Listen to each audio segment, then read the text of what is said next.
Idol, dito tayo sa Bilihan Bohol School. Ay inaayos lang tayo. Ito po, mga idol. Opo ma'am, nagbablog lang muna ako. Ito po tayo, napakabukid. Nakakapagod magmotor.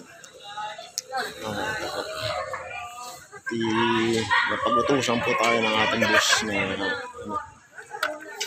yan po. Dito po tayo. Nandiyan po si ma'am.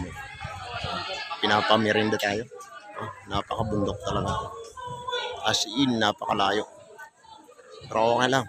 Trabaho din to. Maraming salamat po mga idol. At follow naman dyan. Ito. Okay. Salamat idol.